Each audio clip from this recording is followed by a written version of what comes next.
Assalamu alaikum wa rahmatullah, bismillah, walhamdulillah, wa salatu wa salam ala rasulillah, wa ala alihi wa sahbihi wa man walah, rabbi sharah li sadri wa salli amri wa hlul 'uqdatan min lisani yafqahu qawli. Mes frères et sœurs, on vous souhaite à tous et à toutes la bienvenue. On est toujours avec vous sur cette série qui concerne notre jeunesse. On implore Allah Azza wa Jal de la bénir, de l'accepter de notre part et de faire qu'elle puisse avoir une place dans vos cœurs. Ahbab al-Karam. Aujourd'hui, avec mes bien-aimés en Allah subhanahu wa ta'ala, donc à ma droite mon frère Mohamed Nadir, à ma gauche mon bien-aimé Mehdi et mon bien-aimé Redouane, on va aborder un sujet qui est très important, un sujet qui est soit une cause de perdition ou soit une cause pour reprendre le droit chemin et même trouver un réconfort pour son iman, sa foi. Ce sujet, c'est celui de la fréquentation. On reçoit des plaintes régulièrement de la part de parents, de la part de certains de nos frères et de nos sœurs, des plaintes type « mon fils, je ne le reconnais plus ». Ça fait un bon bout de temps que je le vois changer de comportement. Il a un ton hautain, il commence à mal me parler. Je ne comprends plus pourquoi il ne prie plus.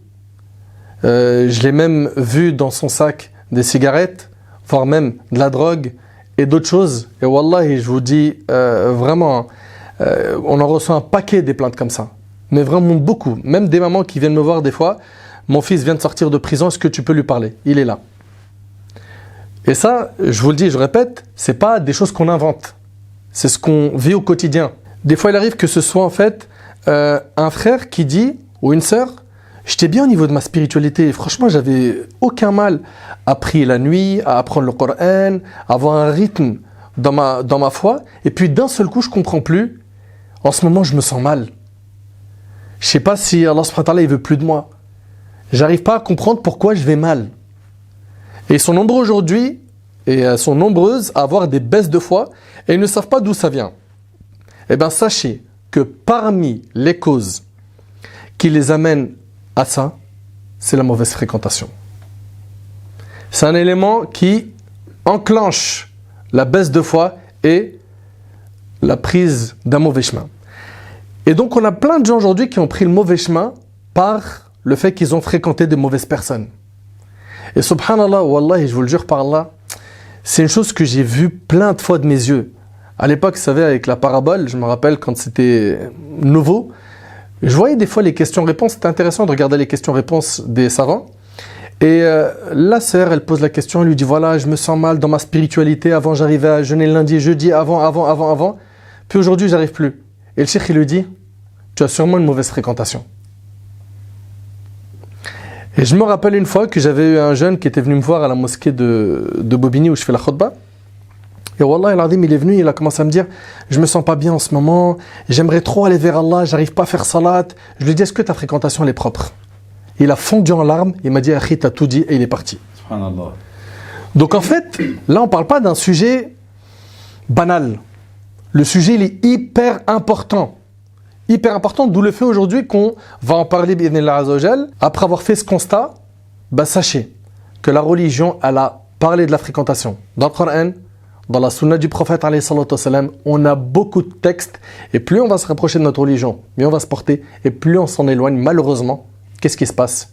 On vit très mal, on vit dans la gêne, on vit une vie amère. Le prophète a dit, et c'est avec ce hadith qu'on va, Inch'Allah, démarrer le concret de cette conférence, Inch'Allah. Le prophète il a dit, Al-mar'u ala dini khalilih, falyanzur ahadukum man yukhalil. Mon frère Redouane, ce hadith-là, est-ce que tu peux, le traduire et expliquer concrètement ce qui contient comme enseignement, sachant que, on le sait, que tout ce qui a été prononcé par la bouche du prophète, ça a un objectif. Donc je te laisse, Inch'Allah, nous expliquer déjà ce que veut dire le hadith. Barakallahu fik. Puis après, Inch'Allah, mon frère Mohamed vous expliquera un autre hadith qui est toujours dans le sujet qui est la fréquentation. طيب بسم الله الرحمن الرحيم الحمد لله رب العالمين والصلاة والسلام على سيدنا وحبيبنا ونبينا محمد وعلى آله وصحبه أجمعين. Déjà, si je peux me permettre, je rajouterai quelque chose à cette introduction, c'est que l'être humain, de toute façon, il ne peut pas se passer de compagnie. Allah subhanahu wa ta'ala ne nous a pas créés pour être tout seul. On peut pas vivre tout seul, c'est pas possible. Donc forcément, en tant qu'être humain, tu as besoin de te mélanger aux gens. Et ça, c'est quelque chose qui est naturel. Tu peux pas retirer aux gens, c'est-à-dire ces jeunes qui cherchent des amis, ces sœurs qui cherchent des amis, c'est toutes ces personnes qui cherchent à avoir des gens autour d'eux, c'est normal, on peut pas leur reprocher. Par contre, là où l'islam intervient, c'est qu'il te dit, fais attention, à qui est-ce que tu choisis comme ami, comme fréquentation? Parce que cette fréquentation, et c'est là où le prophète sallam il nous fait comprendre une chose et il nous éduque, c'est que cette fréquentation, elle va avoir une influence sur nous. Alors bien sûr, elle peut avoir une très mauvaise influence, tu l'as dit, et des fois c'est la raison pour laquelle beaucoup de personnes ont cette baisse de foi, ont ces gros soucis dans leur cheminement spirituel vers Allah subhanahu wa ta'ala. C'est parce qu'ils ont fréquenté les mauvaises personnes qui les retardent, qui les dévient même du chemin. Mais il y a aussi, alhamdoulilah, aussi des bonnes personnes qu'on peut croiser dans notre vie et qui, elles, vont nous aider. Et d'ailleurs, le prophète sallallahu alayhi wa sallam, il nous rappelle une chose dans le hadith. Donc il nous dit, al-mar'u ala dini khalilihi, falyanzur ahadukum man yukhalilu. La personne est sur la religion de khalilihi. Khalilihi, c'est son ami intime, c'est-à-dire celui qui fréquente, celui à qui il est souvent, celui à qui il se confie, celui à qui il demande conseil. Voilà, il est souvent avec lui, qu'il fréquente beaucoup, celui à qui il traîne, comme on dit aussi. Voilà. Donc, pour l'instant, il dit, la personne aura la même religion que la personne qu'elle fréquente. Donc là, le prophète, sallallahu alayhi wa sallam, il dit, ala dini khalilihi. Ad-din, c'est vrai que très souvent, on peut le traduire, on le traduira par religion. Mais en réalité, din, c'est pas qu'une religion, c'est tout un mode de vie. C'est nos pratiques religieuses, certes, mais c'est aussi notre comportement, notre attitude, notre manière de voir les choses, notre objectif de vie. Et d'ailleurs, quand tu regardes même les personnes, quand tu vois, on a dit que les personnes, elles ont besoin de se mélanger avec d'autres. Mais c'est quoi qui font que telle et telle personne s'apprécient, telle et telle personne font un chemin de vie ensemble? C'est parce qu'ils ont des mêmes objectifs, ou des fois c'est l'origine qu'ils ont en commun, ou certaines traditions, enfin bref. Mais là, le prophète Sam, il nous parle de din. Bien sûr, ça renferme notre religion, notre croyance, nos actes d'adoration, tout ce qui enferme l'aspect religieux, mais c'est tout le mode de vie qui va avec. Tout le mode de vie, la manière de voir les choses, les objectifs dans la vie. Parce que quelqu'un qui est vraiment attaché à son din et qui a un mode de vie religieux tel que l'islam le demande, c'est quelqu'un, ce bas monde-là, il sait que c'est juste un moyen. Son objectif, c'est l'akhira. Donc le prophète, il dit, il sera sur la même religion que lui, dans le sens il aura le même mode de vie que lui, que celui qui fréquente. Alors que chacun d'entre vous observe de manière attentivement, qui il fréquente. Et d'ailleurs, ça nous rappelle une expression qu'on connaît en français. C'est quoi? Dis-moi avec qui tu traînes, je te dirai qui tu es. Dis-moi qui tu fréquentes, je te dirai qui tu es. Oui, D'accord? En fait, c'est quoi? C'est parce que la personne, elle pourra te dire ce qu'elle veut. Il suffit juste de lui demander, dis-moi, qui sont les personnes que tu fréquentes? En sachant qui tu fréquentes, moi je sais t'es qui. On est la somme des 5 personnes qu'on fréquente. 5 personnes? Ouais, les 5 personnes autour de toi, tu fais la somme et ça te représente. Subhanallah. Et bien pour Din, ça va être pareil. Et le prophète sallam, il est là pour nous éduquer. Le Nabi sallallahu alayhi wa sallam, il a ce rôle d'éducateur. Et c'est comme s'il nous mettait tout de suite en garde en nous disant, oui, tu as besoin d'avoir du monde autour de toi. Tu as besoin d'avoir des amis, des potes, des gens vraiment proches. Mais fais attention. Parce qu'en fonction du choix que tu feras, ça influera sur ta religion, sur ton mode de vie et sur ta manière de voir les choses. Barakallahu fik. Mehdi, si tu veux rajouter quelque chose. Une chose très importante, très courte. Bismillah wa salatu wa salam ala rasulillah wa ala alihi wa sahbihi wa man wala. Ce que dit Redouane, et ce que j'aimerais que les frères et les sœurs comprennent, c'est que ce n'est pas simplement une question de choix. Ça fait intimement partie de nous parce que l'être humain, c'est un être social. Il est né comme ça. C'est obligatoire. Et on ne peut pas y échapper. Parce qu'en fait, les neuropsychologues, ils ont vu qu'il y avait 3 types de cerveau. Il y avait le cerveau cognitif, ensuite il y avait le cerveau émotionnel, ensuite il y a le cerveau mimétique. Subhanallah. Et l'enfant n'a jamais autant appris. Remarquez, tous nos enfants, 1 an, 2 ans, 3 ans, on ne leur a pas dit, on ne leur a pas donné des cours pour apprendre. Mais ils ont appris exactement avec un accent, qu'il soit canadien, français, sénégalais, lorsqu'il doit parler français, mais il va faire exactement comme font ses parents, comme font ses frères et sœurs, comme font son entourage. Donc qu'on le veuille ou qu'on ne le veuille pas, c'est infiniment à l'intérieur de nous, on est obligé de mimer ceux qui sont autour de nous. Donc lorsque Rasulullah alayhi salatu wa salam nous dit « Al-mar'u ala dini khalili », c'est pas simplement de si lui on va avoir le choix. C'est quelque chose presque c'est scientifiquement prouvé que lorsque tu vas rester avec une personne, forcément, tu vas faire la même chose que cette personne-là. Subhanallah. Sadaqta ya Rasulallah. Barakallahu fik, Mehdi. Mohamed, Tu sais que dans un hadith, le prophète sallallahu alayhi wa sallam, il parle de l'image de la bonne compagnie, du bon compagnon, et de l'image du mauvais compagnon. Et subhanallah, il y a un exemple qui est vraiment frappant dans ce hadith-là. J'aimerais bien, Inch'Allah, qu'on en profite, que tu nous relates le hadith et les fawaïd, les leçons que l'on peut en tirer. Bismillah, alhamdulillah, wa salatu wa salam ala rasulillah, wa ala alihi wa sahbihi wa man walah. Déjà, barakallahu fikum pour ce début d'intervention qui est très très bénéfique et très pertinent. Le hadith que tu évoques, Khinadr, c'est un hadith dans lequel le prophète sallallahu alayhi wa sallam nous donne une image. C'est comme s'il nous racontait deux situations en comparant ça avec quelque chose que la personne elle connaît. Il dit dans ce hadith مثل الجليس الصالح والجليس السيء كحامل المسك ونافخ الكير. Il dit l'exemple de la bonne compagnie et la mauvaise compagnie, c'est comme l'exemple du porteur de parfum et du forgeron. Et dans ce hadith-là, le prophète sallallahu alayhi wa sallam, il va parler d'un contexte bien particulier qui est al-jalis, qui est l'assise. C'est-à-dire c'est la personne avec qui tu t'assois, la personne que tu fréquentes, la personne avec qui tu passes du temps. C'est cela al-jalis qui est cité dans ce hadith du prophète alayhi salatu wassalam. Et il va distinguer entre ces deux catégories-là de fréquentation, ces deux catégories-là de gens avec qui on s'assied, en disant qu'il y en a une bonne et une mauvaise. Donc déjà, comme disait Redouane tout à l'heure, on est obligé de fréquenter. C'est obligé, c'est dans notre nature. Mais on doit choisir. C'est comme si on avait un choix entre deux voies. Est-ce que je vais choisir une bonne fréquentation ou une mauvaise? C'est-à-dire que la personne ne peut pas dire « Ouais, moi, c'est mes amis, je ne les choisis pas ». Non. Les amis, ça se choisit. C'est pas comme la famille, c'est pas comme... Et même la famille, on essaye de la réformer, on essaye de la conseiller, etc. Mais le cercle d'amis, il se choisit. Et la personne, elle va être influencée par son cercle d'amis. On va voir juste après qu'est-ce que le prophète sallallahu alayhi wa sallam nous dit à propos de cela. Mais déjà, on doit choisir entre le bon ou le mauvais. Et le prophète sallallahu alayhi wa sallam, pour approfondir la réflexion, il va nous donner des métaphores, il va nous donner des exemples. Il va dire que la bonne assise, elle est comme la personne qui porte un parfum. Imma an yuhdhiyak wa imma an tabta'a minh. Soit c'est une personne de qui tu vas recevoir du parfum, il va t'en donner. Ou soit c'est une personne de qui tu vas acheter du parfum. Ou au moins, wa imma an tajida minhu ra'ihatan tayyibah. Au moins tu vas sentir de lui une bonne odeur. Le minimum. Ça veut dire que... T'en ressors toujours gagnant. Exactement, c'est exactement ça. Soit tu vas recevoir toi le parfum. Donc tu vas être porteur de ce parfum-là et tu pourras en donner aux autres. Soit tu vas le recevoir sur toi. Donc tu vas pouvoir en profiter sur toi, tu vas avoir une bonne odeur. Ou alors au minimum, toi-même tu vas sentir une bonne odeur. Pour comparer ça, c'est toujours avec la bonne assise. Soit tu vas apprendre de cette personne-là quelque chose de bien. Tu vas apprendre, et quand on dit apprendre, c'est pas juste s'asseoir comme dans un cours avec le tableau, avec le prof, non. C'est apprendre même de son comportement, même de ce qu'on dit, on appelle ça aujourd'hui avec la langue moderne, le non-verbal.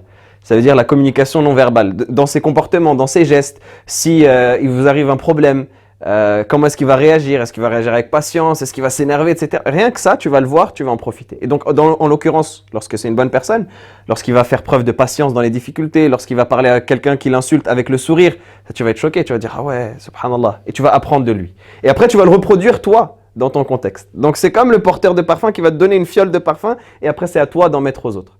Ou alors, au moins, ton cœur, il va être apaisé, il va être en bonne compagnie, il va être bon. C'est-à-dire que ton cœur, il va être influencé un peu comme lorsque tu sens une bonne odeur, tu es heureux.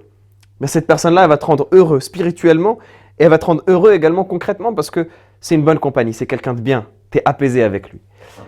Et Al-Jalis al-Sayyi, la mauvaise compagnie que le prophète sallallahu alayhi wa sallam donne et décrit, c'est comme, il dit, c'est comme Nafikh al-Kir.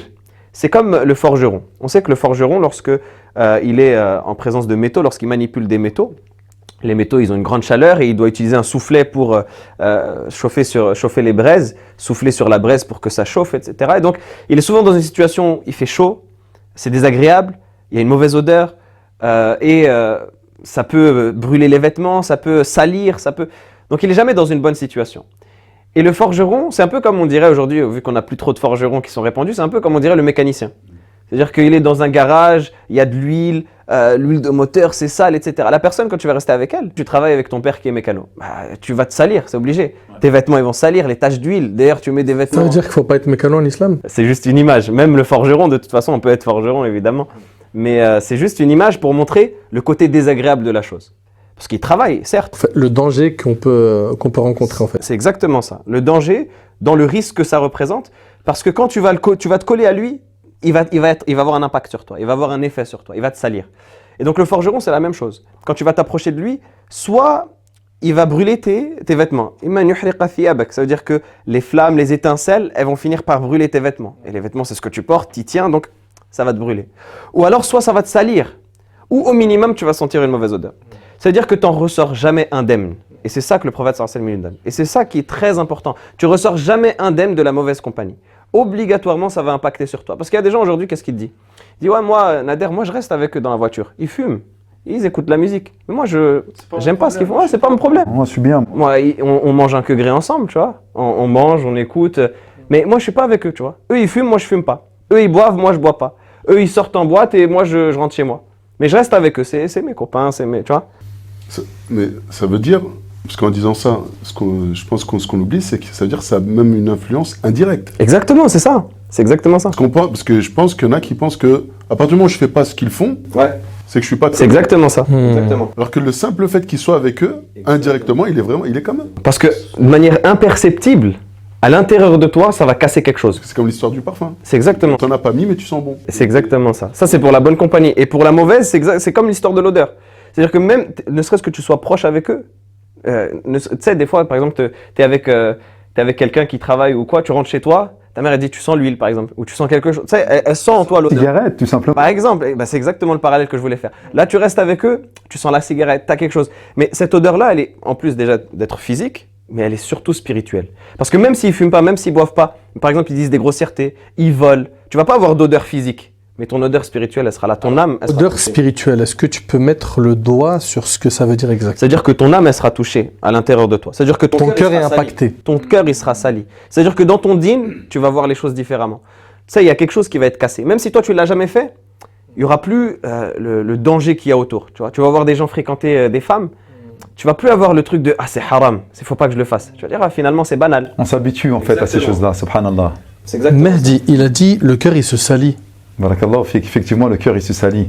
Et socialement parlant, pour rebondir sur ce qu'il a dit, même si lui il se dit moi je suis propre, je fais pas ces choses-là, lorsqu'on va le voir avec ces gens-là, on va dire il est pareil que ces gens-là. Alors que lui, il pense être propre, mais socialement parlant, il aura un mauvais impact.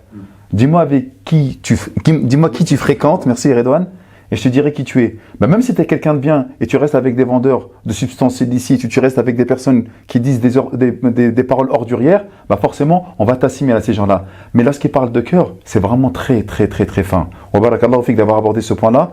C'est qu'à un moment ou à un autre, tout ce qu'on vient de voir là, c'est matériel. Mais il y a également l'aspect immatériel des choses. Quand on est avec une bonne fréquentation, tout de suite on ressent un bienfait. Spirituel, il y a de la luminosité. Mais lorsque tu restes avec des personnes qui tiennent des mensonges, des propos orduriers, ou qui sont en train de fumer, ou écouter de la musique, qui sont autour de toi, Nader? Des démons.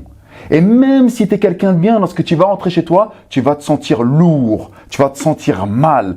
Et ils vont écouter de la musique. Toi, tu voulais lire le Coran parce que tu pensais être bien, mais c'est le rythme de la musique qui est à l'intérieur de ta tête qui ne pourra même pas partir, parce que parfois c'est physique. Tu vois ce que je veux dire? Donc les gens, ils pensent être aseptisés, ils pensent être vaccinés. C'est pas grave, moi je reste avec eux, mais je suis bien. Mais c'est faux. C'est très fort ce qu'il C'est forcément une influence. dit. Autour de toi, il y a quoi? Démon, naam. Ça me rappelle le verset wa ma ya'shu an dhikr ar-Rahman. Vas-y, explique.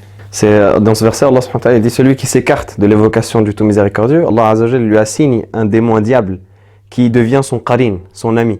C'est-à-dire qu'au final, le fait qu'il se soit détourné du dhikr, le fait qu'il se soit détourné de l'assise la plus haute, qu'Allah subhanahu wa ta'ala lui avait réservé en évoquant son nom, et donc l'impact que ça a sur lui avec les anges qui l'accompagnent, avec la bénédiction, la baraka, au final, Allah subhanahu wa ta'ala il fait que, comme le proverbe dit, la nature a horreur du vide. Mais c'est la même chose dans notre dîn. Il ne peut pas y avoir de vide. Soit c'est comblé par des anges, soit c'est comblé par des shayatin. Surtout que le shaitan, il a une stratégie. Le diable, il a une stratégie, c'est-à-dire il patiente. Des fois, il y a des gens, ils disent, sur une assise, j'ai pas vu d'impact sur mon cœur. Je vais toujours à la mosquée. 2, 3, 5, 10, 15, 20. Mais shaitan, il attend parce qu'il a une stratégie qui est sur le long terme. Regarde comment est-ce qu'il a trompé notre père Adam, alayhi salam, sur des étapes successives où il a commencé à le mettre en confiance. Et je suis un bon conseiller pour vous, comme dans le verset. Comment il a trompé les gens pour qu'ils commettent le polythéisme la première des fois. Non, c'est des gens pieux, mettez des statues à leur place, etc., etc. Et là, il va te tromper étape par étape, assise après assise. Exactement. Par rapport à tout ça, Redouane, Allah tabaraka wa ta'ala il dit au prophète alayhi salatu wassalam. Wasbir nafsaka ma'a alladhina yad'una rabbahum bil ghadati wal 'ashi yuriduna wajhah. Allah Azza wa Jalla dit fais preuve de patience, il parle au prophète sallam en restant avec ceux qui invoquent leur Seigneur matin et soir désirant sa face.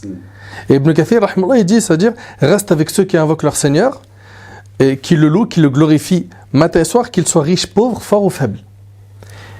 Mais ici, c'est le prophète alayhi salatu wassalam, Allah Ta'ala lui dit de rester en compagnie des pieux. Nous. C'est-à-dire, c'est quelque chose d'obligatoire en réalité. C'est l'oxygène du croyant, la bonne fréquentation. Imagine-toi. Donc moi j'aimerais que tu rebondisses sur ce point, sur le fait que même une personne qui est dans la religion, elle a besoin d'une bonne fréquentation. Elle a besoin d'être entourée. Bien sûr. Et d'ailleurs, ce verset-là, qui est dans Surat Al-Kahf, Allah subhanahu wa ta'ala, lorsqu'il a révélé cela à notre bien-aimé alayhi salatu wassalam, il ne faut pas oublier, on a dit tout à l'heure que le prophète sallam nous éduquait. Et Allah subhanahu wa ta'ala éduquait le prophète sallam. Et d'ailleurs, quand le prophète sallam nous demande, on a cité le hadith tout à l'heure de faire attention à nos fréquentations, Allah le disait aussi au prophète sallam, toi aussi, fais attention à tes fréquentations et choisis-les en citant justement certains critères. Et ça, on le voit également lorsque Allah nous demande de prendre le prophète sallam comme exemple. Lorsqu'Allah subhanahu wa ta'ala, il dit « Ulaika alladhina hadallah fabihudahu muqtadi » Donc Allah, il dit au prophète sallam, comme nous a demandé de suivre le prophète sallam et sa guidée, il dit aussi au prophète sallam, voilà, inspire-toi de la mission de ces prophètes aussi. Donc Allah subhanahu wa ta'ala, il révèle ce verset au prophète sallallahu alayhi wa sallam. C'était suite à une demande des Mécois. Parce que les Mécois ne supportaient pas, ils voyaient le prophète sallallahu alayhi wa sallam, ils voyaient qui suivait le prophète sallallahu alayhi wa sallam. En général, c'était qui suivait les prophètes. C'était une sunna d'ailleurs. C'est qui? Les pauvres, personnes faibles, les esclaves, etc. On voit avec Bilal et compagnie, hein, radiyallahu anhum jami'an. Et souvent, ce qui a empêché certains dignitaires parmi les Quraysh de suivre le prophète sallallahu alayhi wa sallam, et même avec les autres messagers, comme c'est le cas de Nuh aussi, c'est quoi? C'est le fait, oh, regarde, mais qui tu fréquentes? On ne peut pas s'asseoir avec des gens comme ça. Voilà, c'était le niveau social. On ne mélange pas. Voilà, exactement, avec Nuh, subhanallah. Nous, on va te suivre, alors que ceux qui t'ont suivi, c'est les faibles, les voilà. Débarrasse-toi-en, et nous, on sera tes Et Allah, subhanahu wa ta'ala, a repris le prophète sallallahu alayhi wa sallam à ce niveau-là. Tout de suite, il l'éduque. Il dit, wasbir, patiente, arme-toi de patience, subir. Parce que bien sûr, ça demande de la patience, ça demande des sacrifices. C'est pertinent ce que tu dis, c'est-à-dire en fait, nous on doit s'accrocher à des gens pour leur foi.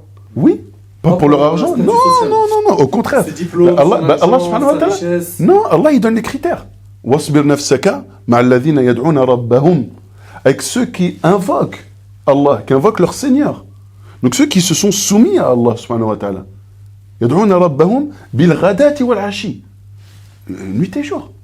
Toute la journée, constamment. C'est des gens qui sont baignés dans le din. C'est pas des pieux. Wala ta'du 'aynaka anhum. Allah il lui dit quoi? Il ne détourne surtout pas ton regard de ces gens-là. Par quoi? Turidu zinata al-hayati ad-dunya. Tu voudrais quoi? Tu serais attiré par quoi? Par le faux semblant. Le faux semblant de ce bas monde. Le faux semblant de ce bas monde. Alors oui, ça demande de la patience. Oui, ça demande de la patience. Rester avec ces gens-là, c'est dur. Parce que c'est le nefs qui est en train d'éduquer ton nefs. Tu es en train de nettoyer ton cœur. C'est pas facile. Mais après, Inch'Allah, tu peux plus t'en passer. Parce que tu as goûté aux fruits. Redouane, ce que tu dis, c'est incroyable. Parce que toutes les personnes, qu'elles soient de n'importe quel niveau de croyance ou de foi, à un moment ou à un autre, elles ont toujours besoin d'aller se charger auprès des personnes qui sont, mashallah, ou qui tendent vers Allah Azza wa Jal. Mais moi, j'aimerais parler concrètement. Parce qu'en t'écoutant, on pourrait penser, mais c'est des personnes qui sont déjà dans le din, on parle de Rasulallah sallallahu alayhi wa sallam. Mais moi, je suis au niveau zéro. J'aimerais juste te donner un exemple d'une personne que je connais qui fumait et qui voulait arrêter de fumer parce qu'elle commençait à avoir de graves problèmes. Qu'est-ce qu'elle faisait en fait? À chaque fois qu'elle se levait le matin pour arrêter de fumer, elle allait quand même dans ses fréquentations, au PMU, au bar pour prendre son petit café. Et qui dit petit café, disait la petite cigarette qui allait bien, le petit copain qui était là, une deuxième, une troisième, une quatrième cigarette. Il gratte aussi. Et ça refait là, mais bon, effectivement, il grattait, donc il faisait les jeux du PMU et tout ça. Pourquoi? Parce qu'en fait, il allait toujours dans l'endroit qui n'était pas bon. Subhanallah. Il est parti faire une umrah avec nous. Et pendant la umrah, il ne pouvait pas se griller une cigarette, entre guillemets. Forcément, Et lorsqu'il est revenu, il a établi des liens avec des personnes qui parlaient d'Allah Azza wa Jal. Il s'est senti bien. En revenant, il a arrêté d'aller au café, instinctivement, très normalement, et il continuait, mashallah, à fréquenter les frères qu'il a connus fil Amra. Ben, comment il a fait pour arrêter la cigarette, à ton avis? Allahu Akbar. Et on dit tous que c'est très difficile d'arrêter la cigarette parce que c'est une grosse addiction. Mais en restant avec des personnes qui tendent vers le bien et qui parlent du bien et qui tendent vers Allah subhanahu wa ta'ala, ben sans même se rendre compte, il a arrêté quelque chose qui est très difficile à arrêter. Et donc, d'où l'importance de choisir correctement ses fréquentations. Je voulais juste en fait donner un exemple concret pour montrer que c'est pas... C'est pertinent et il y a un point que je retiens ici. C'est que il faut impérativement qu'il y ait un réel changement de l'environnement. Subhanallah, c'est obligatoire. Ça me rappelle le hadith de l'homme qui a tué 99 personnes, puis après qui a complété le nombre à 100. Oui. N'est-ce pas? Oui. Un homme, je sais pas si tu imagines, il a tué 100 personnes. Aujourd'hui, si on dit à quelqu'un, un de nos jeunes, ou une T'es mort, toi, c'est foutu pour toi. tu lui dis, ouais, lui, il a tué 50 personnes. Il va te dire, lui, il y a un F-16 qui va le prendre vers Jahannam, il va pas s'arrêter. Non, la jeunesse aujourd'hui, elle parle comme ça. Oui, bien entendu. Tu vois? Alors que, subhanallah, il en a tué 100. Il s'est repenti, Allah, il a accepté son repentir. Mais il y avait une condition. Allahu Akbar. C'était quoi? De quitter l'endroit dans De quitter la terre. Quitter la terre où il y avait des mauvaises personnes. Tu peux pas vouloir aujourd'hui venir vers Allah subhanahu wa ta'ala sans faire d'effort. C'est pas possible. C'est impossible. Il y a un effort à faire. Et d'ailleurs, c'est le conseil que lui a donné ce savant. C'est ça. Il lui a dit, Quitte la terre des gens du mal et va dans tel endroit où les gens adorent Allah. Où les gens adorent Allah. Parce que là-bas, il y avait des gens bien. Voilà. Allahu Akbar. Il est parti, il est mort en chemin. Tout le monde connaît le hadith, subhanallah. Et si vous ne le connaissez pas, on l'abordera dans une autre conférence, Inch'Allah. Mon frère Mohamed, Omar al-Khattab, radiallahu anhu, il dit « L'être humain n'a pas reçu de meilleur après l'islam que la bonne compagnie. » Mais en quoi réellement la bonne compagnie a un impact? Il y a un proverbe arabe qui dit « As-sahib sahib ». L'ami, c'est lui qui va te tirer soit vers le bien, soit vers le mal. Et la personne, comme on l'a dit, elle est influençable. Que ce soit dans la mesure de l'individu ou dans la communauté dans laquelle elle s'inscrit. La personne, elle se laisse influencer, qu'on le veuille ou non. C'est-à-dire que même si la personne elle dit « Moi, je suis super fort, t'inquiète pas, j'ai ma personnalité, j'ai mes convictions », elle va se laisser influencer obligatoirement. Même si c'est un faible pourcentage, elle aura une influence. Et on le voit d'ailleurs, quand on fréquente quelqu'un, parfois on reste un peu trop avec lui, on commence à parler comme lui. On commence à citer ses expériences. C'est même mimique, même des fois. Des fois, ça déteint sur toi, même tu utilises des mots que tu n'avais pas l'habitude d'utiliser. Et on te dit, ouais, mais c'est quoi cette nouvelle manière de parler? Et quand tu réfléchis, en fait, c'est parce qu'un tel, tu as traîné avec lui au lycée, au collège, ou peu importe, ou au travail. Ou peu Le importe. cerveau mimétique. Exactement, le cerveau mimétique dont tu parlais tout à l'heure. Et donc, quand Allah subhanahu wa ta'ala, il nous invite à choisir la bonne compagnie, c'est pour, comme on l'a dit, s'imprégner d'eux. S'imprégner d'eux. Et c'est la raison pour laquelle la bonne compagnie, c'est non seulement une nécessité, mais c'est une richesse. C'est-à-dire que quand on va profiter d'une bonne compagnie, comme le dit la parole de Omar al-Khattab, ce sera un bon héritage, ce sera une richesse et un bienfait qu'Allah subhanahu wa ta'ala va nous donner pour nous sortir du mauvais cadre dans lequel on pourrait être et pour aller vers un cadre qui va nous faire nous améliorer.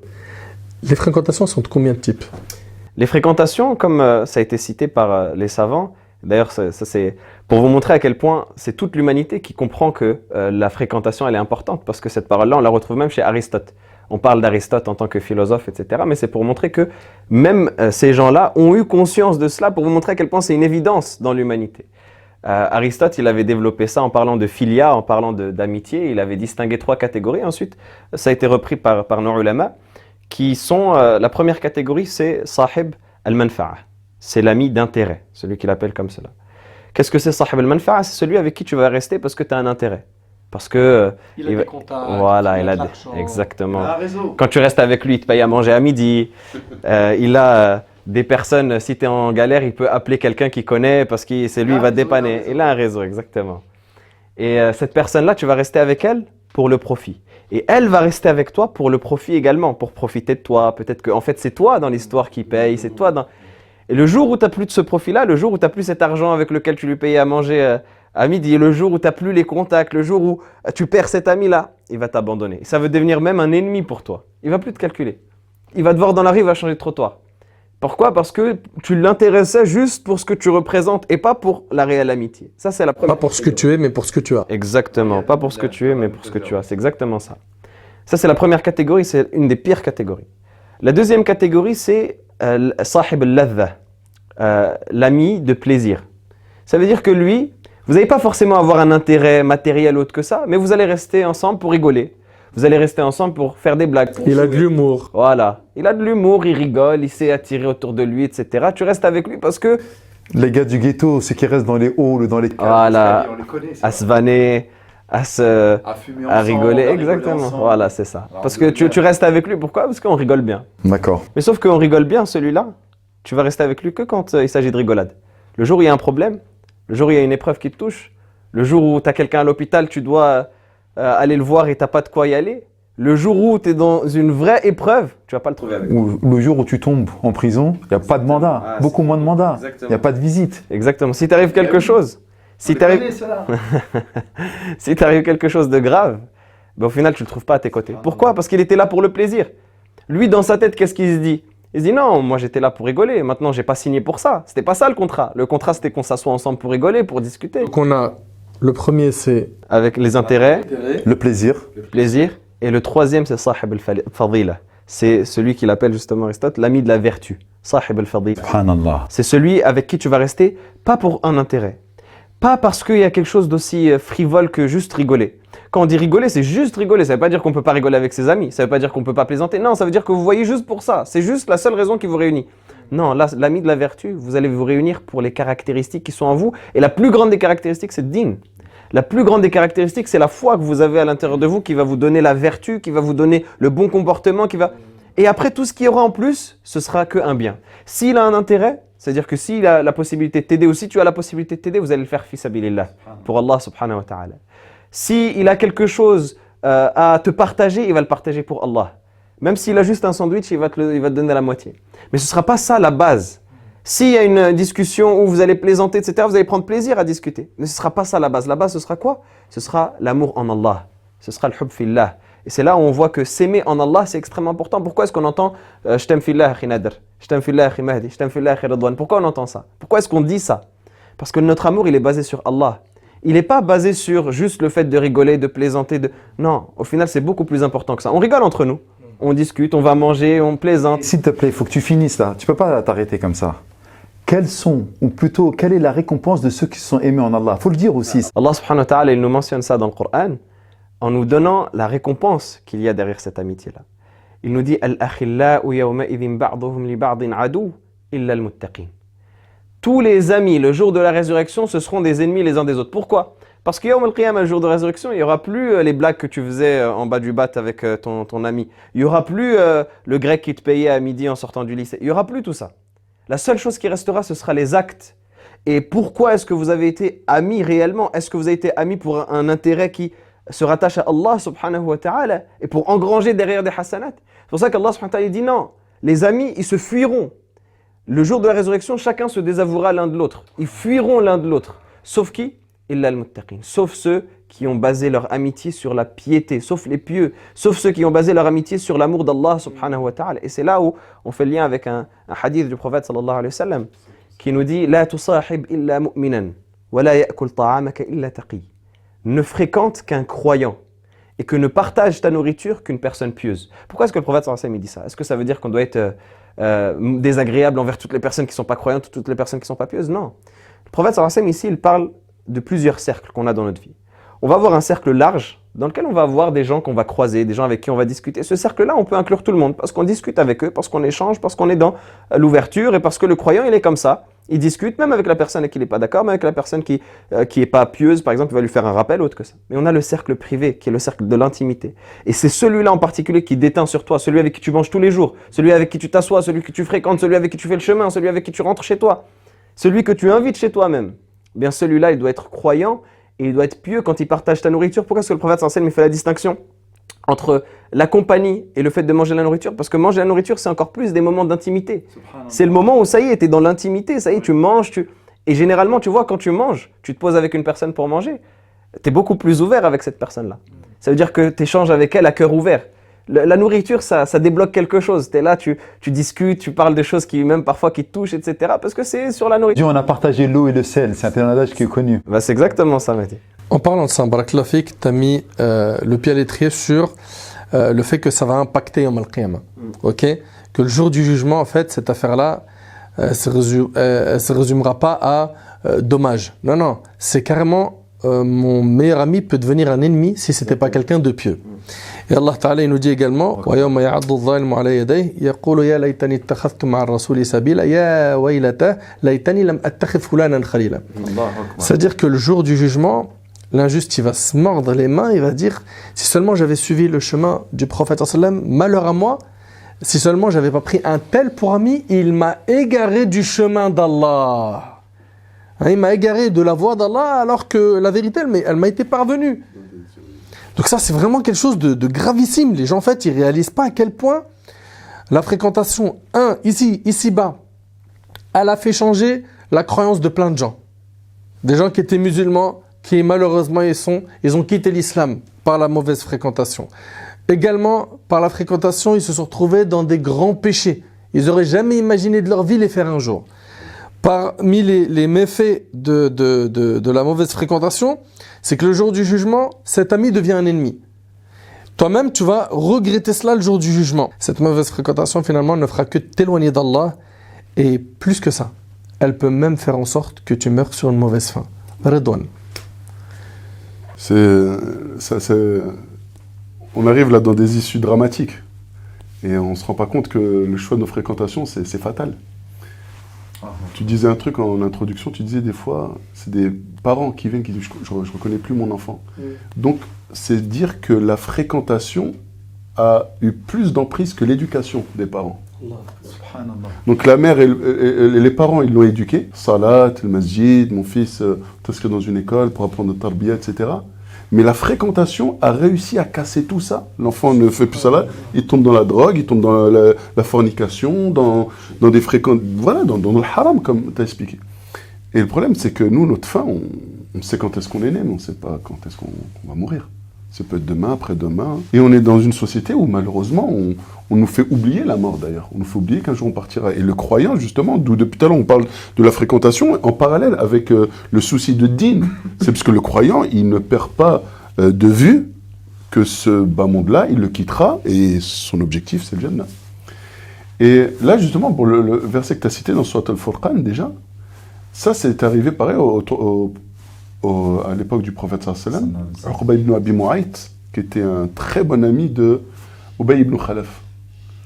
Et Uqba ibn Abi Mu'ayt qui avait été touché par la da'wa du prophète sallallahu alayhi wa sallam. Donc il tendait vers lui. C'était des polythéistes. Ouais, c'est des polythéistes. Mais il tendait vers lui et puis il voyait quand même que le message qu'apportait Mohammed sallallahu alayhi wa sallam, c'était quelque chose de correct et qu'il fallait l'accepter. Quand Ubay, qui était son ami, il a pris ça, il a tout fait pour le détourner.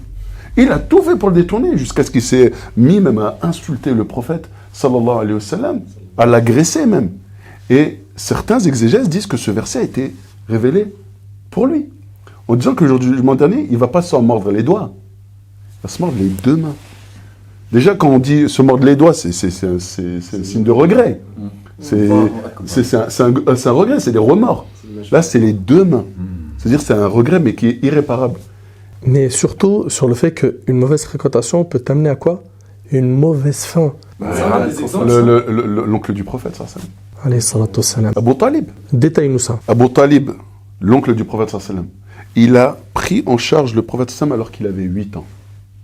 Le prophète sallam, à l'âge de 40 ans, il reçoit la prophétie. À l'âge de 40 ans, pendant 10 ans, le prophète sallam va passer par toutes les étapes. Très difficiles. De 40 à 50 ans. De ses 40 jusqu'à ses 50 ans. Et son oncle Abu Talib, il sera derrière lui.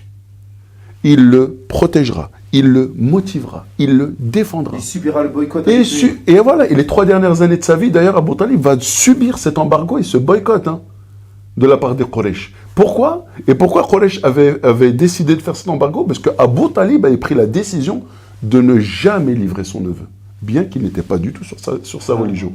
Abu Talib, il arrive à la fin de sa vie. Le prophète Sam, il l'aimait énormément. Vous imaginez, le prophète Sam, il a 50 ans maintenant. Ça fait 42 ans qu'il est avec Abu Talib. C'est son père, en réalité. C'est comme son père. Il n'a pas connu de père. Pendant 42 ans. Vous imaginez l'amour qui a dû s'installer dans le cœur du prophète Sam. Et le prophète Sam, jusqu'à la fin. Ya Am, oh mon oncle, dis juste la ilaha illallah. Il est sur, vous imaginez, il est sur son lit de mort. Oh mon oncle, s'il te plaît, dis juste la ilaha illallah. Et le jour du jugement dernier, j'intercéderai pour toi. Mais la mauvaise fréquentation qui est à côté. Abu Jahl, hein, et toute sa bande qui sont autour. Ah bon? Au dernier moment de ta vie, tu vas délaisser la religion de tes ancêtres. Ah, maintenant? C'est maintenant que tu vas délaisser? Et qu'est-ce qu'il dit Abu Talib? Non, mais je meurs sur la religion de mes ancêtres. Il meurt, kafir. Il s'est loupé à cause de la fréquentation. L'éternité. Le prophète lui parlait. Et il fallait que l'autre vienne intervenir. Et regardez qu'est-ce qu'il dit. Ah bon, maintenant que tu arrives à la fin de ta vie, c'est là où tu vas abandonner la religion de tes ancêtres. Tu abandonnes la religion de ton père. Comme si indirectement en train de lui dire tu n'es qu'un traître. Donc tu vas mourir, on gardera ça de toi. Et ça a influé. Ça a joué sur lui. Et qu'est-ce qu'il a dit? Non, je meurs sur la religion de mon père et de mes ancêtres. C'est catastrophique. C'est terrible. C'est catastrophique. Et comme tu as dit, subhanallah, aujourd'hui on est musulmans, alhamdulillah. Et on demande à Allah subhanahu wa ta'ala de nous raffermir sur cette foi. Mais on a une mauvaise fréquentation, des fois elle peut te ramener au départ ça va être des petites ambiguïtés dans ta tête, des petits doutes, des petits ceci, des petits cela, des petits vices. Et combien il y en a malheureusement voilà. Permets-moi, Nader, s'il te plaît, parce que là, ça me touche. Là, on pense encore une fois que c'est le prophète, c'est Abu Talib, c'est il y a 1400 années de cela. C'est loin. Je ne suis pas concerné. Un petit de 17 ans, je tairai son nom parce que c'est encore douloureux. Et un autre de 27 ans. Ils étaient tranquillement à la maison. Ashab sou, la mauvaise fréquentation, viens, on sort. Mais non, laisse tomber, j'ai pas envie, viens, on sort. Ils sont sortis pour aller faire quoi? Pour aller fumer. Ils ont bu. Ils étaient à fond dans la voiture, en train de mettre de la musique. Et subhanallah, le gars qui était en train de conduire, il a fait un accident. Et tous ceux qui étaient dedans, subhanallah, ils sont morts alcoolisés. La ilaha illallah avec quoi? La musique qui tournait. Alors imagine les anges qui viennent prendre cette âme-là. Il y a quoi? Fumée, alcool, musique. Et miskin, son père, c'était quelqu'un de pieux. Wallahi, umra et hajj. Sa mère, mashallah, elle porte le foulard. C'était quelqu'un qui a été éduqué. C'est pour ça que ça me fait mal ce que tu dis. Il était bien. Normalement, s'il écoutait ses parents, il était opérationnel. Et il est sorti et il est mort. Regardez la mort. Mais regardez, qu'est-ce qu'on va dire? C'était un musulman. On va dire rahimahullah. Mais de quelle manière, subhanallah? Comment il est mort? Eh bien ça, c'est terrible. C'est pour ça que je dis aux parents, arrêtez de faire n'importe quoi. Ton fils, il va mal te regarder, il va mal te parler, c'est pas grave. T'en as rien à faire, même si t'as mal parlé, protège-le. Ne le laisse pas sortir. Ne le laisse pas regarder ailleurs l'amour qu'il devrait avoir dans tes yeux. C'est très important cette chose-là. Est-ce que quand tu dis ne le laisse pas sortir, c'est définitivement ou est-ce qu'on peut nuancer un peu? Mais non, sors. Tu fais toi-même des choses, masha'Allah, Nader. Non, mais parce que c'est important, ceux qui nous regardent aujourd'hui, quand ils entendent ne laisse pas sortir ton gosse, c'est un moyen de bien l'éduquer. Est-ce que c'est ça finalement la solution, Redouane? Non, on a tous des enfants et alhamdoulilah, nous aussi on a eu. En fait, je pense que ce que mon frère Mehdi pointe du doigt, c'est les parents qui laissent sortir leurs enfants sans contrôle. C'est-à-dire, ils sont en roue libre. Et je te rejoins, je vais te dire quelque chose, subhanallah. Beaucoup de nos jeunes aujourd'hui dans nos quartiers, leurs parents ne savent rien d'eux. Ils savent rien. Rien. Dis-leur qu'ils regardent les téléphones. Ils vont être étonnés de leur fille, de leur fils. Exactement. Je me rappelle une fois, il y a une maman, elle est venue me voir et elle m'a dit, mon fils 15 ans, elle m'a dit en ouvrant son sac, j'ai trouvé de l'argent. Je lui demande, ça vient d'où? C'est pas ton problème, c'est pas ton problème. Hein. Des préservatifs. Non. Ok. Plein de choses qui sont vraiment gravissimes. Et après, en discutant avec la maman, elle m'a dit, il me frappe et il frappe son père. Non, c'est moi. Quel âge il a? 15 ans. Mais on est bien d'accord que ce petit-là, il n'est pas sorti du ventre de sa mère avec ce comportement. Non. Ce qu'on disait tout à l'heure, les parents, ils ont pas été éduqués comme ça, ces enfants. C'est pas possible. C'est pas possible. Et d'ailleurs, je vois pas des parents qui pourraient éduquer leurs enfants dans cette violence-là. Ce qui se plaint, c'est qu'elle n'a pas éduqué comme ça. Oui. C'est qu'elle-même, elle doit être étonnée qu'elle comprend pas. Exactement. Mais pour ce que tu disais tout à l'heure, les parents, bien sûr, tu l'as dit, faut dire, les parents, ils ont une responsabilité à ce niveau-là. Et j'aimerais que tu appuies sur ce point. Parce qu'il faut dire la vérité, il y a beaucoup de parents qui ont donné une liberté totale. Comme il a dit mon frère Mehdi, ils ne savent même pas ce qu'il y a dans leur smartphone, ce qui se passe dans leur tête, quel monde ils fréquentent. On va pas trop faire les faits divers, Redouane. Non, pas du tout dans les faits divers. Je sais que t'en as un là. Non, j'ai pas de faits divers. Moi, j'ai juste un constat. Vous et moi, on habite tous dans des quartiers. Oui. C'est bon? Oui. 23h30, ils tapent le foot. C'est normal? Les parents. 23h30, minuit et demi. C'est interdit de jouer au foot? C'est autorisé. Mais c'est interdit de déranger les gens à cette heure-ci. Il y a des gens qui bossent. À 23h30, tu tapes un foot, tu entends le ballon qui tape dans la cage. Parce que maintenant, machallah, la municipalité met des cages en acier, etc. C'est très bien, il faut venir. Moi j'invite mes enfants des fois à aller. Qui va avec. Non, mais 23h30 minuit. Mais 23h30 minuit, normalement, ton enfant, le lendemain, il est scolarisé, normalement, ton enfant. Oui. Normalement, à cette heure-ci, il est en train de dormir. Ou au pire, en train de faire ses devoirs s'il était en retard. Enfin, je sais pas, normalement. Mais 23h30 minuit, minuit 30, ou même des fois, c'est pendant la Ramadan. Pendant la Ramadan, les nuits sont courtes. On occupe nos enfants la nuit dehors. On parle toujours de fréquentation, là, parce que là, on parle plus d'éducation des parents, j'ai l'impression. Non, mais c'est parce qu'on laisse les enfants dehors, et dehors, ils fréquentent qui? Ouais, d'accord. C'est un lien. C'est surtout que les parents ils sont dépassés par la banalisation du haram à grande vitesse. C'est-à-dire que des fois, quand on est parent, la génération elle stagne un petit peu. On rentre dans un truc, on est un peu dépassé par la jeunesse. Et la jeunesse, surtout à notre époque, elle va à vitesse grand V. En 10 ans de temps, les choses elles ont changé comme pas possible. Et le haram, l'illicite, il s'est banalisé comme pas possible dans les quartiers. Quand on voit la quantité de choses illicites qui se sont banalisées dans les quartiers, et surtout la manière dont on a de les aseptiser, de faire en sorte que c'est rien du tout. On appelle l'alcool bouteille de flash, on le met dans des petites bouteilles d'eau, Zama ça passe tranquille. Les paris sportifs sur les applications aujourd'hui sur les téléphones, la drague qui se fait sur les réseaux sociaux, j'ai rendez-vous avec une fille le soir même, les appartements qui se louent, etc. etc. Et après, tout le haram qui se banalise et qui s'enchaîne, et ça va à une telle vitesse qu'aujourd'hui les jeunes les plus vulnérables, il n'est même pas pubère encore, il connaît déjà à travers le rap, à travers les chansons, les paroles, il parle déjà de braquer, il parle déjà de vendre, il parle déjà du bénéfice qu'il a fait. Les réseaux sociaux, Instagram, patati patata. Et ça va tellement vite qu'aujourd'hui, cette fréquentation-là, elle passe par le téléphone qui est toujours à notre main. Elle passe, et quand le père ou la mère, elle ne met pas le carcan qu'il faut, elle ne met pas la protection qu'il faut, elle ne met pas le cadre qu'il faut, exactement, pour juste donner une voix à l'enfant et qu'elle le laisse en disant moi je veux laisser mon enfant, je veux pas trop le serrer, je veux pas trop. Mais au final, quand l'enfant il est perdu dans un milieu où c'est une jungle et il y a des bêtes sauvages partout, ben, c'est normal qu'il se fasse dévorer. La bonne compagnie a plusieurs bienfaits et les gens l'oublient. C'est que premièrement, le prophète alayhi salatu wassalam, il a dit Al-mar'u ma'an man ahab. Al-mar'u ma'an man ahab. On sera ressuscité avec ceux qu'on aime. T'aimerais avoir qui autour de toi? Yawm al-Qiyamah. Masha'Allah. Est-ce que le jour du jugement, t'aimerais être ressuscité avec Al-Anbiya, les prophètes, les compagnons, les grands hommes avec un H majuscule qui ont fait des choses immenses pour la communauté musulmane? Ou est-ce que à droite et à ta gauche, c'est docteur tombé du camion, à gauche, c'est le vendeur de shit de tout le quartier, tel rappeur, tel influenceur, etc. Il faut vraiment que les gens se posent les bonnes questions. Le jour du jugement, la bonne compagnie, le prophète sallallahu alayhi wa sallam, il nous dit que en fait, ceux qui ont été des gens pieux, ceux qu'on a fréquentés, qui nous rapprochaient d'Allah subhanahu wa ta'ala, eh ben, les prophètes et les martyrs vont les envier. Allahu Akbar. Je ne sais pas si les gens y réalisent un petit peu. Trop. Les prophètes et les martyrs vont les envier le jour du jugement. Le prophète, quand il a parlé d'eux, il a dit il s'agira de gens qui se seront aimés pour l'amour d'Allah, sans qu'il y ait un lien de parenté entre eux, ni qu'il y ait des biens échangés entre eux. Subhanallah. Également, parmi les bienfaits, c'est qu'Allah Ta'ala t'aime par le fait que tu fréquentes quelqu'un de bien. Wajabat mahabbati lil mutahabbina fi. Donc Allah Subhanahu wa Ta'ala, il va t'aimer parce que tu as aimé un tel. Pourquoi tu l'as aimé, ya Mahdi? Pour Allah, barakallahu fik. Ils vont donc bénéficier de l'amour d'Allah Subhanahu wa Ta'ala. Ils vont bénéficier de quoi? D'entraide, de bons conseils. Ce sera toujours des personnes qui, quand ils vont les voir dévier du chemin, ils vont leur dire laisse. Celui qui délaisse quelque chose pour Allah, Allah il le remplace par quelque chose de meilleur. Fais pas ça, je te conseille pas. Tu sais quoi? Ça brûle. Le haram, ça a des conséquences dans cette vie, dans l'autre. Et donc finalement, le fait de rester avec une bonne compagnie, ça va t'aider à quoi? À avoir accès, après ta mort, à quoi? Al-Jannah.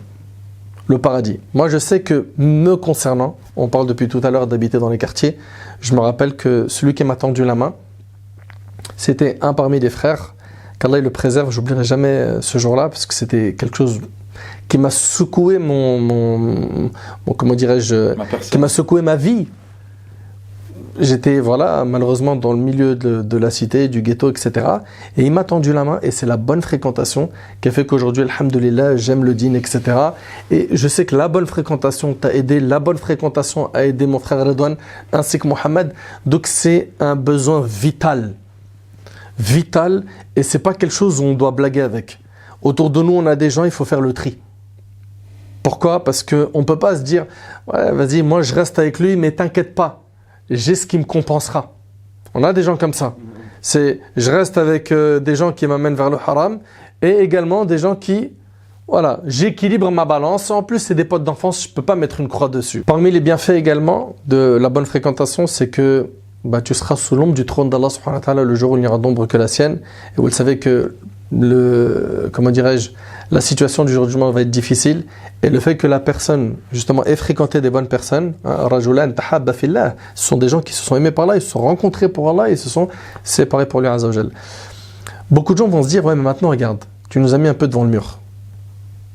Moi j'ai fréquenté que des mauvaises personnes ou des gens qui égarent, qui sont pas dans le din. Tu veux que du jour au lendemain je change tout? Alors moi ce que je conseille modestement, c'est déjà il faut que tu comprennes, comme on a signalé tout à l'heure pour le hadith de la personne qui a tué 100 personnes, il faut qu'il y ait un changement. Il faut qu'il y ait quelque chose qui soit fait. C'est pas possible que tu te dises j'aimerais, mais je sais pas comment. Il n'y a pas de je sais pas comment. Il faut que toi-même tu te prennes en main et que tu dises à partir d'aujourd'hui, je prends la ferme résolution. Est-ce que on est en train de dire ferme résolution de couper, de ne plus jamais leur serrer la main, de ne plus les voir, de ne plus leur adresser la parole. Non. Cette mauvaise fréquentation que tu avais avant, garde un lien avec eux, mais avec une distance. Et il faut que tu la remplaces. Et certains disent, ouais, mais j'arrive pas à la trouver, la bonne fréquentation. C'est un cadeau qui vient d'Allah, il faut que tu le demandes. Il faut que tu fasses dua pour qu'Allah subhanahu wa ta'ala te l'accorde. Ça ne tombera pas du ciel. Et si tu es vraiment sincère, Allah il va te l'accorder.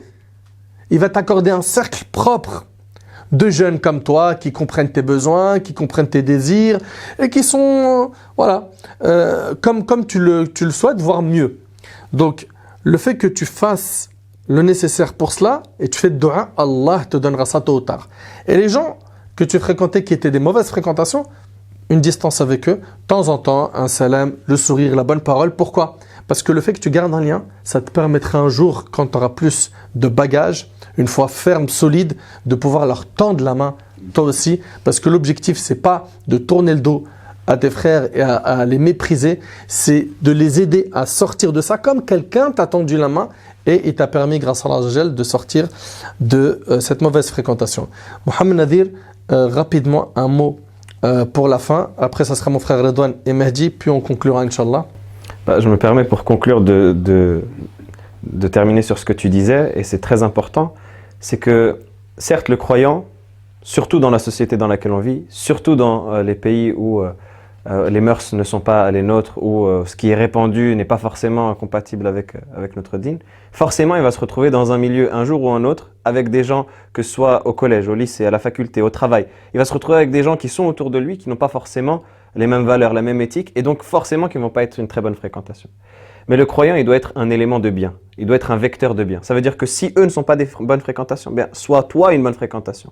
Le moteur. Exactement. Sache-toi les changer. Et c'est ce qu'Allah subhanahu wa ta'ala évoque dans un verset que j'aime beaucoup, où Allah subhanahu wa ta'ala nous parle de Isa, Jésus, fils de Marie. Et il va nous parler d'une chose qu'il dit lui pour se décrire lui-même. Et il va dire, Isa il dit, وَجَعَلَنِي مُبَارَكًا أَيْنَمَا كُنْتُ. Il a fait de moi un être béni où que je sois. Les savants ils disent dans Tafsir, c'est comme le soleil. Il illumine partout où il est.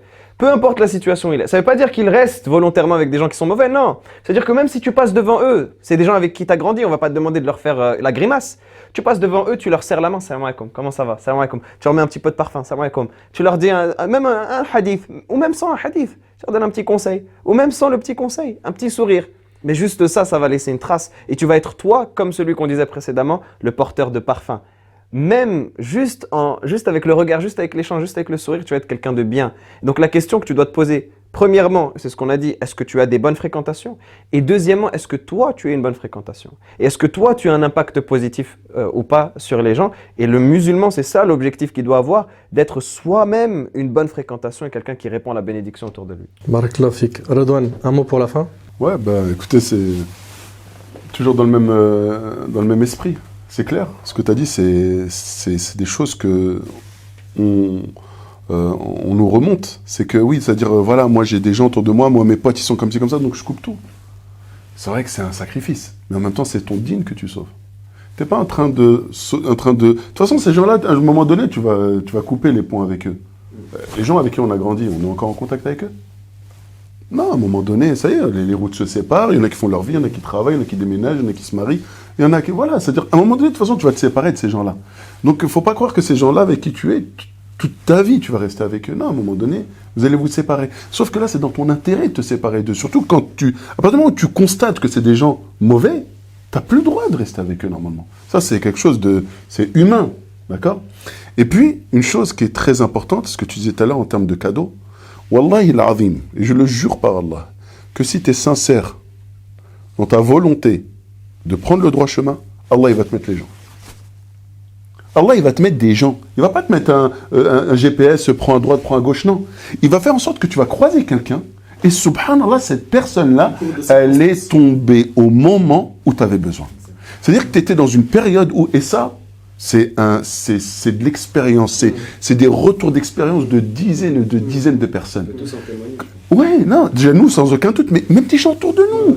C'est, Wallah, j'étais pas bien, j'ai demandé à Allah, Ya Allah, mets-moi des gens bien autour de moi. Ya Allah, aide-moi, guide-moi. C'est des gens que j'ai croisés. Soyez sincères. Demandez vraiment sincèrement à Allah subhanahu wa ta'ala. Vous faites ce constat-là, que vous avez des gens qui vous n'êtes pas dans votre religion, vous avez le souci de votre religion, demandez sincèrement à Allah subhanahu wa ta'ala. Faites la cause en vous séparant doucement de ces gens-là, tout en gardant un contact social comme tu l'as dit. Hein? Mais il n'y a plus cette proximité, cette intimité. Wallah, que vous allez avoir 10 fois mieux que ces gens-là et que dans le bien. Wallahu a'lam. J'ai un espoir. Lorsque j'étais petit, 96, je suis revenu à la religion. Et à un moment ou à un autre, je ne voulais pas lâcher mes gars du quartier. C'est avec eux que j'ai grandi, c'est avec eux que j'ai fait pas mal de choses. Et c'était impossible que je les lâche. Comme tu l'as si bien dit, Redouane, à un moment ou à un autre, il y a une scission. Mais comment elle a été faite, cette scission-là? Moi, j'ai découvert l'islam, j'ai découvert le bonheur, j'ai découvert la lumière, comme il dit Mohammed. Et donc, pendant qu'ils étaient dans les halls, pendant qu'ils étaient en train de rouler des joints, moi je disais Qala Allah, Qala Rasoul. Lorsque des fois ils mettaient la musique, Wallah el Adim, je dis regarde ce qu'il est en train de dire, c'est n'importe quoi. À la fin, et c'est ça que je suis en train de vous dire, il faut jouer les relous. Parce que soit les gens ils vont venir vers nous, soit ils vont épouser et adopter notre manière de voir les choses, ce qui est la vérité, ou soit c'est eux qui vont partir. Et donc là, tu n'auras pas le regret ou le sentiment de les avoir abandonnés. C'est eux qui t'auront abandonné. Et ça, c'est hyper important parce qu'à un moment ou à un autre, on fait un choix. On fait le choix de pouvoir aimer des personnes pour Allah Azza wa Jal. Et je pense qu'on l'a pas dit, je finirai sur ça. Yawm al-Qiyamah, un jour terrible. Il y aura des personnes, subhanallah, qui seront sous l'ombre d'Allah le jour où il y aura d'autres ombres que l'ombre d'Allah Jalla fi'ula. Et c'est des personnes qui se sont connues en Allah, aimées en Allah et quittées en Allah. Moi, je regarde l'assise ici. Nader, je l'ai connu dans ce cas-là. Mon petit frère Mohammed, je l'ai connu dans ce cas-là. Mon frérot Redouane, je l'ai connu dans ce cas-là. Et j'ai bon espoir, Inch'Allah ta'ala, de faire partie de ceux qui seront sous l'ombre, où le soleil sera rapproché, où les gens seront nus, où on sera dans une galère pas possible. Mais l'amour en Allah, c'est tellement puissant qu'on se retrouve, subhanallah, dans une situation incroyable, yawm al-qiyamah. Allahumma ja'alna min ha'ula amin. Et j'implore Allah, Jalla fi'ula, par ses noms les plus beaux et ses attributs les plus parfaits, que toutes les personnes qui ont écouté ce live, ou qui ont écouté plutôt ce ders, fassent partie de ces gens-là. Subhanak Allahumma bihamdik, ashhadu an la ilaha illa ant, astaghfiruka wa atubu ilayk.